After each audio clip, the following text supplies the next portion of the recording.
Libro de Isaías. Isaías es un profeta de Dios conocido como el príncipe de los profetas. Isaías profetizó la venida del Mesías, su muerte y también su resurrección. Isaías era un hombre de una clase acomodada y de una enorme preparación intelectual y espiritual. Vamos a ver su llamado, Isaías capítulo 6. En el año en que murió el rey Usías, vi yo al Señor sentado sobre un trono alto y sublime. La orla de su vestido llenaban el templo. Por encima había serafines, cada uno tenía 6 alas, con 2 cubrían sus rostros, con 2 cubrían sus pies y con 2 volaban. En el año que murió el rey Usías. Usías fue un rey de Judá, un gobernante muy bueno, que trajo grandes progresos en la construcción, en la agricultura, en la economía del pueblo de Judá. Pero nosotros tenemos que este rey murió abruptamente y encontramos al profeta en un estado de perplejidad. El trono quedó vacío. Y de pronto Isaías se encuentra con esta visión impresionante. Vi yo al Señor sentado en el trono. Cuando nosotros hablamos del trono, hablamos de que hay un gobierno. Pero a diferencia de que el rey ha muerto, tenemos que este trono hay uno que está sentado y que dirige los destinos del gobierno del universo, aunque el mundo no lo quiera ver. Está sentado en un trono alto y sublime, y por encima de él había seres angelicales que son llamados los querubines, que volaban, y seguimos leyendo, que decían: Santo, Santo, Santo, Jehová de los ejércitos. A la voz de estos ángeles ardientes como carbones encendidos, dice que los quiciales del templo se estremecieron, temblaron los cimientos del templo. La palabra santo que proclaman estos ángeles nos hablan del carácter de ese Dios. Es un Dios separado de todo aquello de la creación. Es un Dios que puede vivir por sí mismo. Es el Dios autosuficiente, autoexistente, que no necesita de nadie y que no necesita de nada. Él es el santo y puro, el Dios trino y uno. Cuando Isaías vio esta visión, dijo: «Ay de mí, que soy muerto, porque siendo hombre de labios inmundos y viviendo en medio de un pueblo inmundo, han visto mis ojos al Rey Jehová de los ejércitos». Este fue el sentimiento: ay de mí que soy muerto, que siendo hombre pecador mis ojos han visto al Rey Jehová de los ejércitos. Y vamos a ver cómo viene la purificación de este hombre. Y leemos así: un serafín voló y trajo hacia mí un carbón encendido tomado del altar con unas tenazas. Y tocando la boca del profeta dijo: es quitada tu culpa y limpio tu pecado. Tomó un carbón encendido del altar y puso eso sobre la boca del profeta y le dijo: es quitada tu culpa, limpio de tu pecado. Pensar en el altar es pensar en la cruz.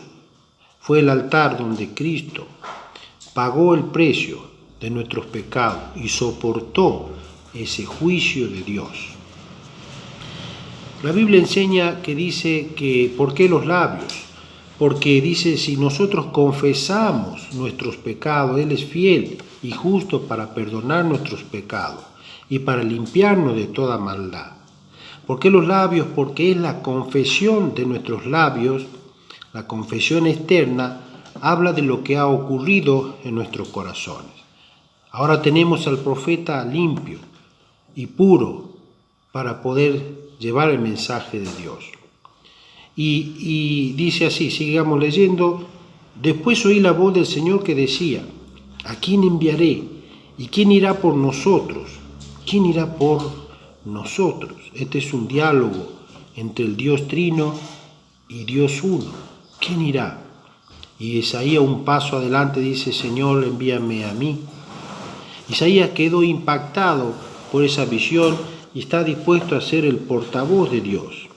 Vamos a ver una de las profecías más importantes quizás que habló Isaías. El contexto de esta profecía, nosotros tenemos que Israel, la nación de Israel estaba dividida en dos partes, Israel del norte y la parte del sur, Judá. En estos tiempos que vivía Isaías, el rey de Israel era Acaz, era un rey corrupto y perverso, muy idólatra, que adoraba todos los astros del cielo. Y nosotros tenemos que el reino del norte, Israel, se había unido con un reino que venía surgiendo muy poderoso, el reino de Siria, e iban a atacar a Jerusalén. Y dice así, y al enterarse de este rey que venían contra él, entró en terror, dice, y había un estado de temor en todo lo que era Judá.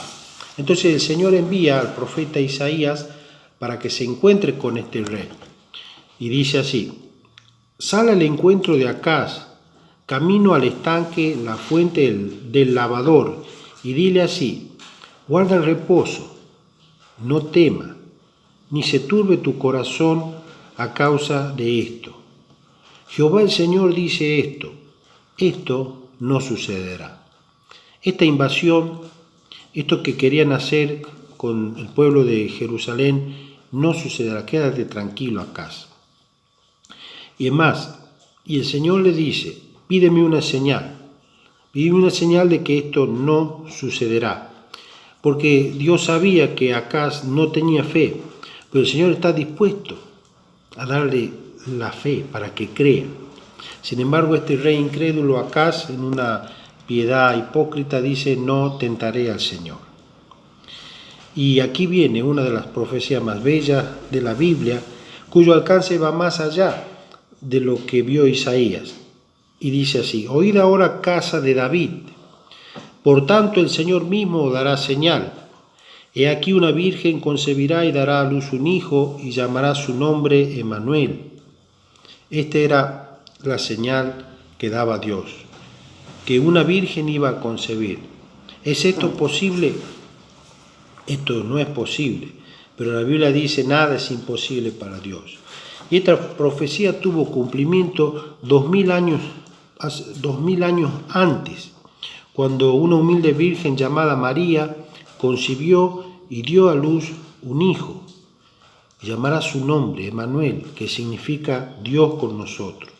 Dios hecho hombre para sentir como sentimos nosotros y para dar su vida en la cruz como pago de nuestros pecados. No es la encarnación de Cristo la que nos salva, sino es la muerte en la cruz del Calvario. Qué hermosa profecía. El Señor dará una señal. Una virgen concibió y dará a luz un hijo, y llamará su nombre Emmanuel.